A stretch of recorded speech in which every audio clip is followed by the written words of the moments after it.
By the fourth day of the conflict between the United States, Israel, and Iran, the confrontation has expanded significantly beyond the initial strikes that killed Iran's supreme leader Ayatollah Khamenei on February 28, 2026.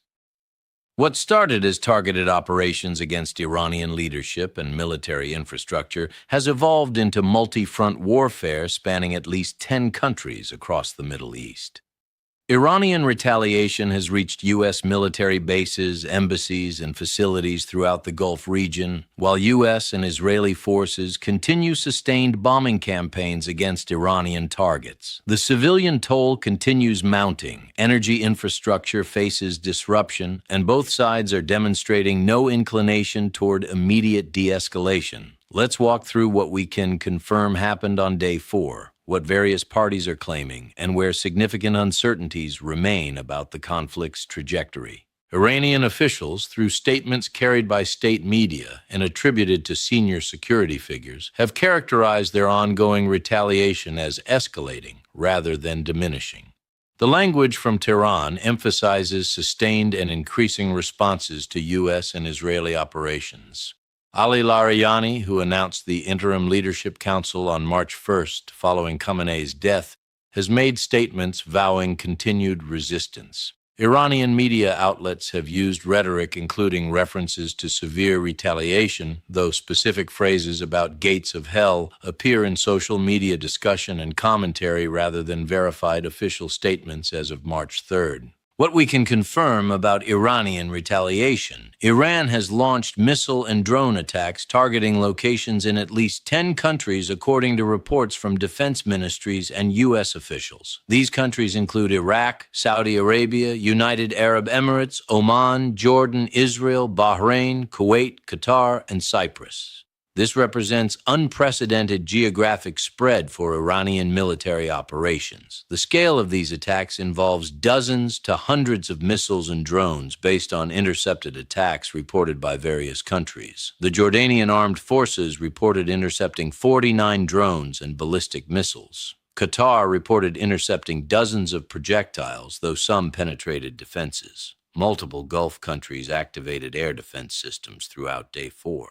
Gulf cities, including Doha, Dubai, and Abu Dhabi, experienced explosions according to residents and local media. In Doha, multiple explosions were heard in the skies as Qatar's Air Force and air defense systems engaged incoming threats. Qatar's defense ministry confirmed its Air Force shot down 2 Iranian jets that were reportedly heading toward the country. 2 missiles struck Udeid Air Base, which hosts thousands of U.S. military personnel and serves as U.S. Central Command's forward headquarters. In Dubai and Abu Dhabi, explosions and air defense activations were reported by residents and verified through video footage. Bahrain confirmed that missiles targeted the headquarters of the U.S. Navy's 5th Fleet in the Jaffa area.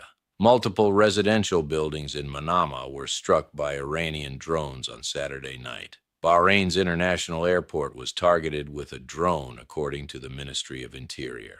The confirmed damage and casualties across the Gulf vary by location.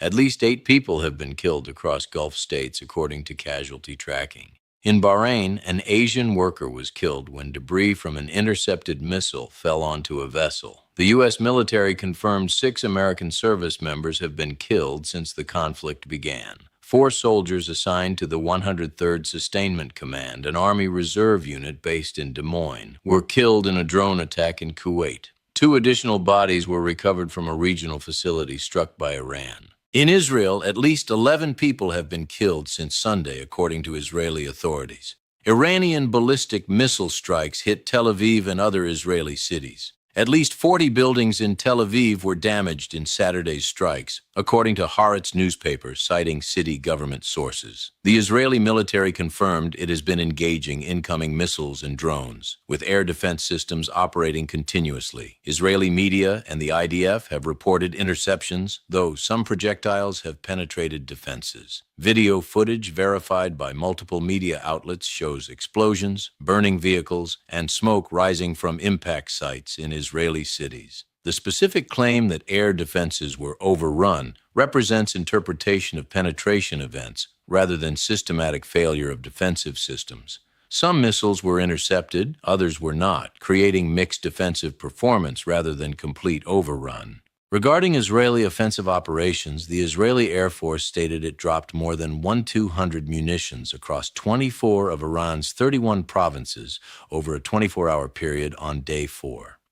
This represents significant bombardment intensity. The claim of 4,000 bombs total may reflect cumulative munitions over multiple days rather than a single-day figure, though specific verification of that number has not been provided in available sources. The claim of 1,600 sorties similarly lacks independent verification from neutral sources, though Israeli operations are clearly sustained at high tempo. Israeli forces have targeted multiple facility types across Iran. Confirmed targets include IRGC military bases, command and control centers, missile production and storage facilities, and government buildings. On March 3rd, the Israeli military confirmed it struck and destroyed a building in Qom used by the Assembly of Experts, the elected body responsible for selecting Iran's supreme leader. Video verified by the Washington Post shows heavy damage to the building approximately 100 miles south of Tehran. Earlier strikes hit the Supreme National Security Council headquarters, command infrastructure, and according to Israeli statements, the presidential office. Video footage released by Iran International showed the IRGC Malik Ashtar building in Tehran completely destroyed. The complex of Islamic Republic of Iran Broadcasting, Iran's state broadcaster headquarters, was hit in Israeli air operations on March 3rd. The claim about attacks on a secret nuclear-related facility outside Iran has not been verified through available reporting as of March 3rd.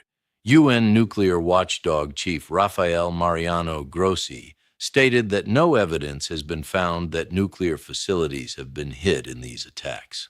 The port city of Bushehr, which hosts Iran's nuclear reactor, was reportedly struck according to Iran International, citing Iranian Students News Agency, though it remains unclear whether the reactor sustained damage. This represents an unverified claim pending additional information. U.S. forces have participated through air and naval strikes. B-2 bombers have been deployed to strike Iranian ballistic missile facilities, according to U.S. Central Command. American forces, according to U.S. officials quoted in media reports, have severely damaged Iran's naval capabilities, primarily in the Gulf of Oman, with several Iranian warships reportedly destroyed and key bases hit. These claims lack independent verification, but come from American military sources. The claim about attacks on a major U.S. radar or early warning facility in the Gulf appears to reference confirmed events while potentially overstating their significance.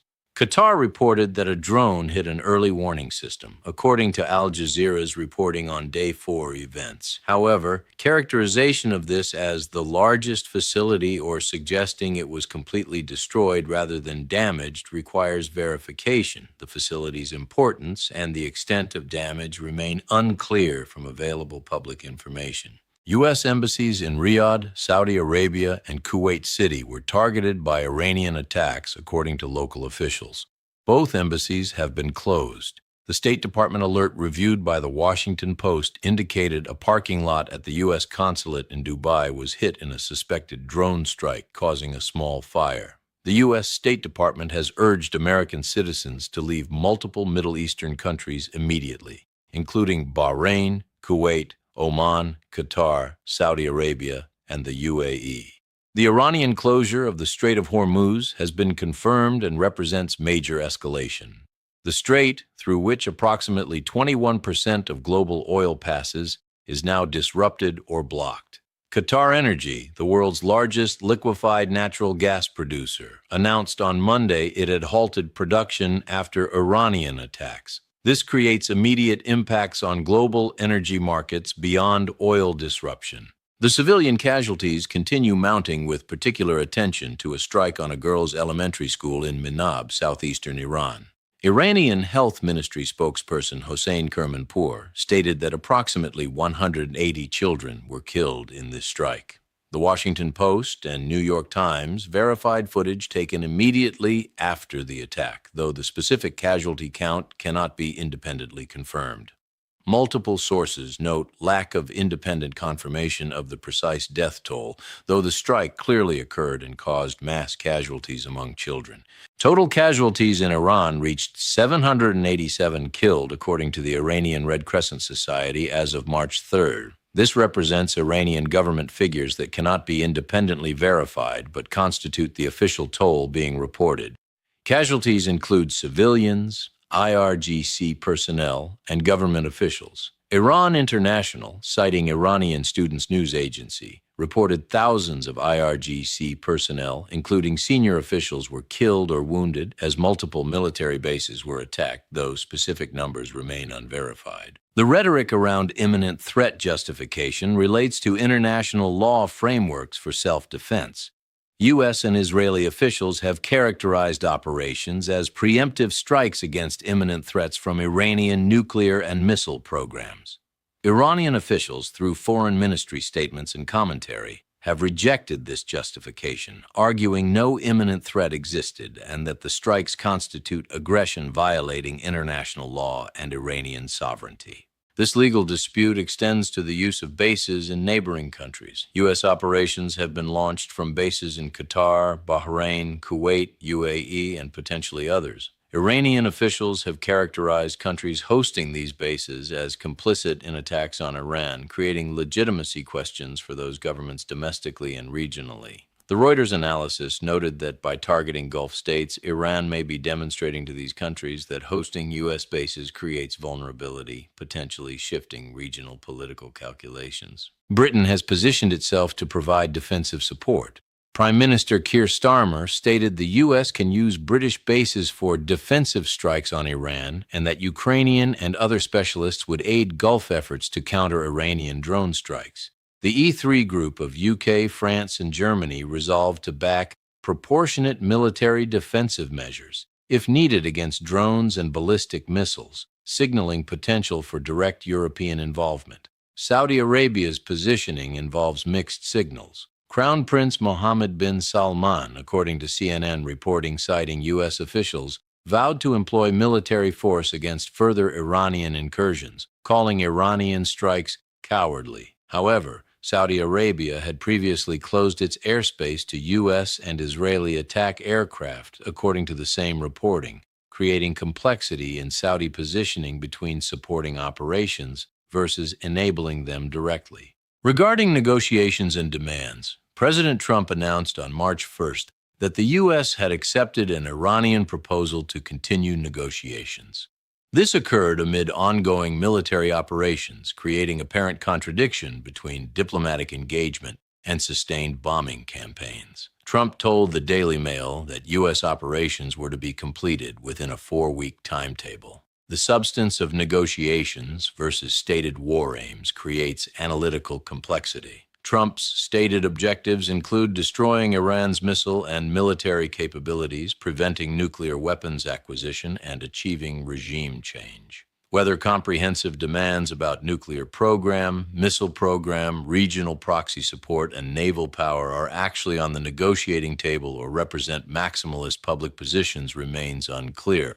Iranian statements suggest negotiations discuss nuclear restrictions and sanctions relief, the topics of previous JCPOA negotiations. Whether additional demands about missiles, regional activities, and other issues were raised in Geneva talks prior to strikes breaking down is disputed. The gap between public rhetoric and actual negotiating positions is standard in international diplomacy, but makes assessing real possibilities for agreement difficult. The multi-front nature of the conflict has expanded significantly.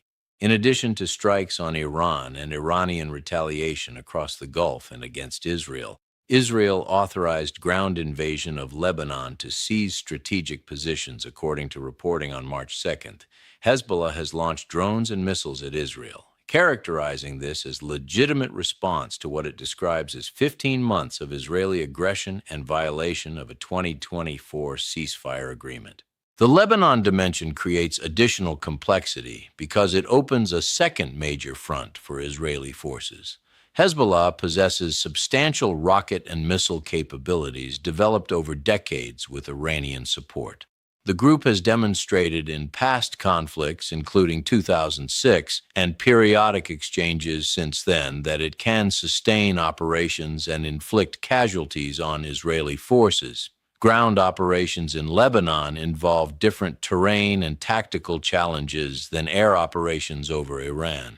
Israeli forces calling up additional reservists, with 20,000 added to the 50,000 already on duty, according to reports, suggests preparation for sustained multi-front operations.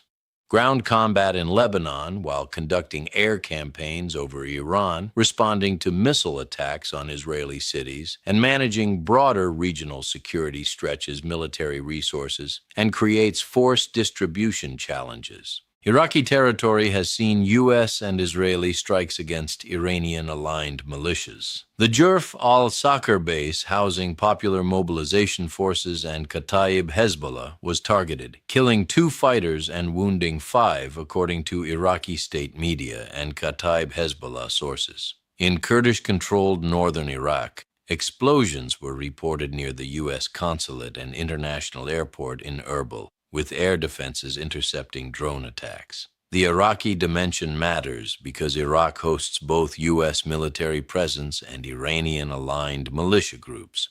The Iraqi government faces pressure from multiple directions. Iranian-aligned political factions demand expulsion of U.S. forces, while maintaining relationship with Washington provides economic and security benefits. Strikes on Iraqi territory create political complications for Baghdad's government, regardless of who conducts them.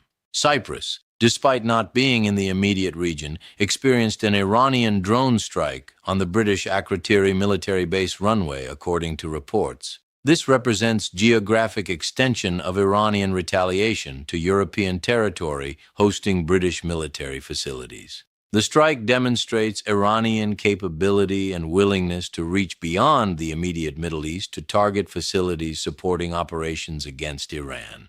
The energy market implications extend beyond Strait of Hormuz closure. QatarEnergy's production halt affects liquefied natural gas supplies to Asian and European markets. Qatar is the world's largest LNG exporter. European countries, many of which reduced Russian gas imports following Ukraine invasion, depend partly on Qatari LNG. Disruption creates immediate supply concerns, particularly for countries with limited alternative sources. Oil markets face multiple pressures. Strait of Hormuz disruption affecting Saudi, UAE, Kuwaiti, and Iraqi exports in addition to Iranian production. Potential damage to Gulf oil infrastructure from Iranian strikes, insurance and shipping cost increases making maritime transport economically prohibitive even if physically possible, and market uncertainty driving speculative price increases beyond supply-demand fundamentals. Preliminary oil price movements following conflict outbreaks saw increases, though specific price levels vary by contract type, delivery location, and timing. Sustained conflict at current intensity could drive prices toward levels that trigger recession in major economies. Central banks would face difficult choices between raising rates to combat oil-driven inflation or lowering rates to support growth in weakening economies. The financial system faces strain from multiple directions simultaneously. Government spending on military operations increases budget deficits. Businesses face higher energy costs affecting profitability. Consumer spending decreases as fuel and heating costs rise. Stock markets experience volatility from geopolitical uncertainty. Currency markets react to changing risk perceptions and trade flows. The humanitarian costs continue accumulating. The 787 killed in Iran includes significant civilian casualties, including the approximately 180 children in the Minab school strike. Additional civilians have died in Israeli cities from Iranian missile attacks. Gulf countries have experienced civilian casualties from drone and missile debris. U.S. service members have died at bases throughout the region. Beyond direct casualties, populations across multiple countries face disruption to normal life. Air travel throughout the region has been suspended or severely limited. Schools have closed. Businesses have shut down. Families have been separated as some members evacuate while others remain. Medical services face strain from casualties while simultaneously losing staff to evacuation. The displacement and refugee implications are only beginning to emerge. If conflict continues for weeks, populations near combat zones or at risk from missile attacks may seek to leave. Neighboring countries already host refugee populations from previous conflicts in Syria, Iraq, and Yemen. Additional displacement would strain humanitarian resources and create political tensions in receiving countries. What remains uncertain after 4 days is whether military operations will achieve stated objectives of regime change, how long both sides can sustain current operational tempo, whether negotiations can produce agreement while fighting continues, what additional escalations might occur, how civilian casualties will affect international diplomatic responses, whether energy market disruptions will force intervention by additional parties, and what the ultimate human and economic costs will be. Both sides demonstrate capabilities to inflict damage and absorb costs. Neither shows inclination toward unilateral de-escalation. The question becomes whether external factors including energy crisis, mounting casualties, international pressure, or battlefield exhaustion creates conditions for conflict resolution, or whether dynamics drive toward prolonged multi-front warfare with expanding participant list and deepening regional instability.